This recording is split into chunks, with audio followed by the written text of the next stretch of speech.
Welcome friends. पिछले class में मैंने फाइल टैब के बारे में बताए थे। आज हम होम टैब पर क्लिक करते हैं। तो होम टैब पर मेरा कर्सर आया हुआ है इस पे। और होम टैब में कितने सारे ग्रुप्स हैं, 1 2 3 4 5 6 7 8 ग्रुप्स हैं। सारे के ग्रुप्स के बारे में डिफाइन करेंगे, बट उससे पहले कुछ बेसिक जानकारी जान लेते हैं। तो ये जो खाली एरिया आप दिख रहे हैं, इसमें हमको वर्क करना है। इसी को वर्किंग एरिया बोलते हैं और इसको स्प्रेडशीट बोलते हैं। और स्प्रेडशीट में टोटल रोज की संख्या 10,48,576 है। टोटल रोज की संख्या मतलब जो हॉरिजॉन्टल है, मतलब ये जो लेटा हुआ है, जो हॉरिजॉन्टल है उसकी संख्या 10,48,576 है। और जो वर्टिकल है, जो खड़ा है स्तंभ के रूप में, तो कॉलम्स जो है 16,384 है। मतलब ये जो है स्तंभ खड़ा है वो 16,384 है। तो अब जानते हैं हम माइक्रोसॉफ्ट एक्सेल क्या है। ठीक है, Microsoft Excel is a spreadsheet application use to organise, calculate, analyse and present data in the forms of row and column. Data को रो एंड कॉलम में दर्शाता है, यही माइक्रोसॉफ्ट एक्सेल है। ठीक है, माइक्रोसॉफ्ट एक्सेल एक स्प्रेडशीट सॉफ्टवेयर है जिसका उपयोग डेटा को पंक्तियों और स्तंभों में व्यवस्थित करने, गणना करने, विश्लेषण करने और प्रस्तुत करने के लिए किया जाता है। इसका यूज हम कहाँ कहाँ कर सकते हैं, आइए देख लेते हैं। डेटा एंट्री में, कैलकुलेशन में, डेटा एनालिसिस में, और क्रिएटिंग चार्ट्स और पैराग्राफ में, रिपोर्ट्स बनाने में, बजट एंड अकाउंटिंग में, आय व्यय जितना खर्चा होगा दुकान में सो, अटेंडेंस मैनेजमेंट में, छात्रों और कर्मचारियों की उपस्थिति, ठीक है, दुकान या कंपनी के सामान मतलब इन्वेंटरी मैनेजमेंट में, रिकॉर्ड रखने के लिए, और पैरोल में कर्मचारी को वेतन देने में, बोनस देने में, कटौती करने में, और डाटा सॉर्टिंग, डेटा को क्रमबद्ध और फिल्टर करने में हम इसका मेन बेसिक रूप से यूज कर सकते हैं। यहाँ पे क्लिक करेंगे तो पूरा स्प्रेडशीट सेलेक्ट हो जाएगा। देखिए पूरा सेलेक्ट हो गया है। अब यहाँ पे डिलीट बटन प्रेस करेंगे तो यहाँ पे क्लिक किए और डिलीट बटन प्रेस किए, पूरा सारा डेटा हट गया। इसमें फर्स्ट ऑप्शन है क्लिपबोर्ड। क्लिपबोर्ड में कट, पेस्ट, कॉपी और फॉर्मेट ऑप्शन है। तो हम यहाँ पे कुछ लिख सकते हैं। तो कोई भी कॉलम में लिखने के लिए हम उस कॉलम पे क्लिक करेंगे। तो यहाँ पे हम क्लिक कर लिए, संत जी लिख देते हैं, SANT संत जी। ठीक है, यहाँ पे संत जी लिख दिए मैंने, और ये हो गया संत जी। अब क्लिपबोर्ड का ऑप्शंस का वर्क देखिए, यहाँ से संत जी है तो यहाँ पे डायरेक्ट कॉपी करेंगे। तो इसको कॉपी कर लिया और हमको यहाँ पे पेस्ट करना है, तो यहाँ पे हम पेस्ट के ऑप्शन से पेस्ट कर देंगे। देखिए संत जी लिखा गया।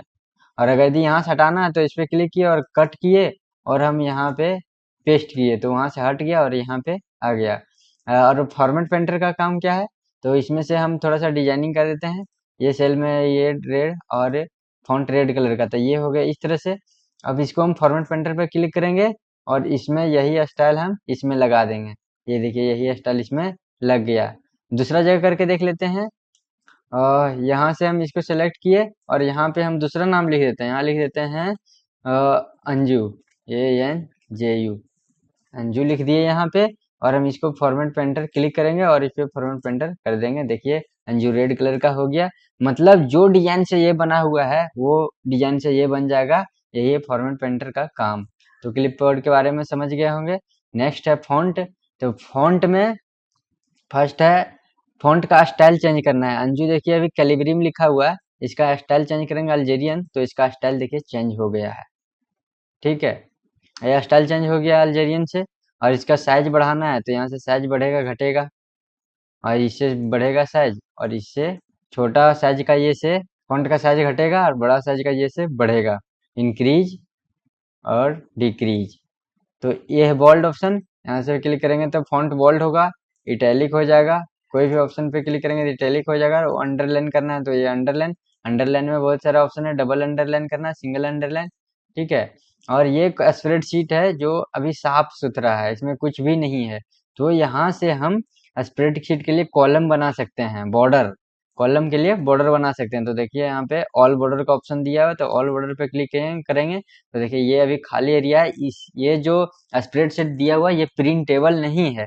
ये कॉलम जो दिया हुआ है ये मेरा प्रिंट होगा, समझे, इसलिए कॉलम का इस्तेमाल हम करेंगे।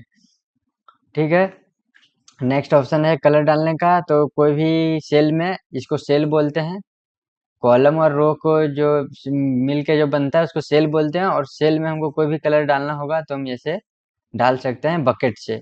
और ये फ़ॉन्ट कलर चेंज करने का है, ये फ़ॉन्ट कलर संत जी है तो इसको कलर हम चेंज करेंगे।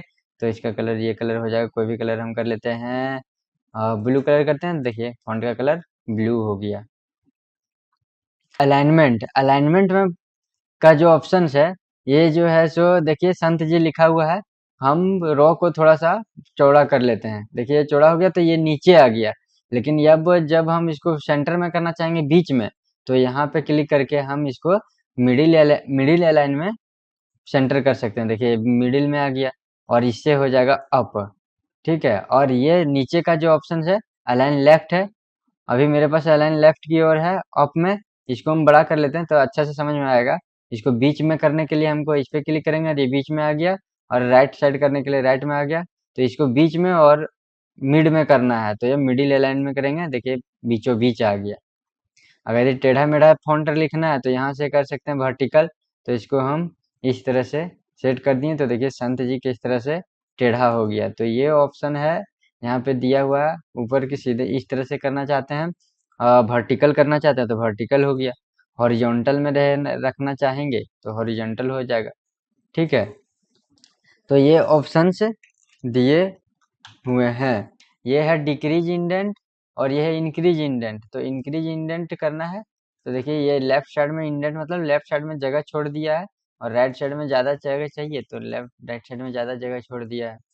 ये व्रैप टेक्स्ट, व्रैप टेक्स्ट मतलब है कि टेक्स्ट जब लंबा हो जाता है तो उसको नीचे डाउन करने के लिए, तो हम इसको पहले ऊपर कर लेते हैं, ऊपर आ गया और यहाँ पे कुछ और भी लिख लेते हैं, संत जी कंप्यूटर, COMPUTER कंप्यूटर, ACADEMI।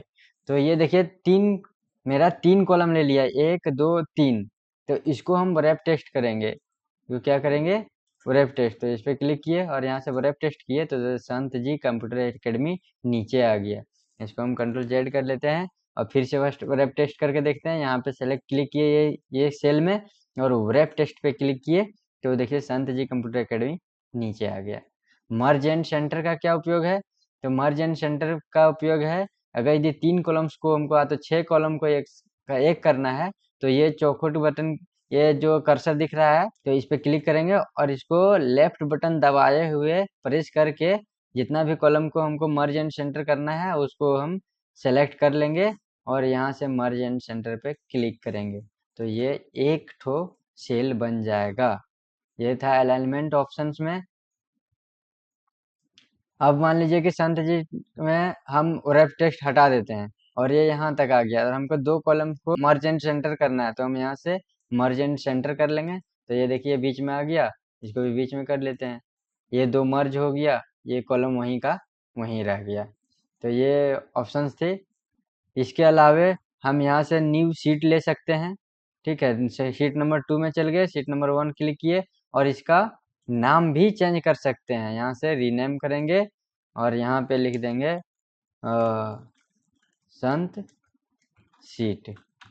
ठीक है, संत सीट लिख दिए, इसका नाम चेंज हो गया, इसका भी नाम चेंज हो जाएगा। यहाँ पे और भी ऑप्शन दिया हुआ है, डिलीट कर सकते हैं, रीनेम कर सकते हैं, मूव और कॉपी करके दूसरा अगर यदि टैब खुला हुआ है MS वर्ड का तो उसमें डाल सकते हैं।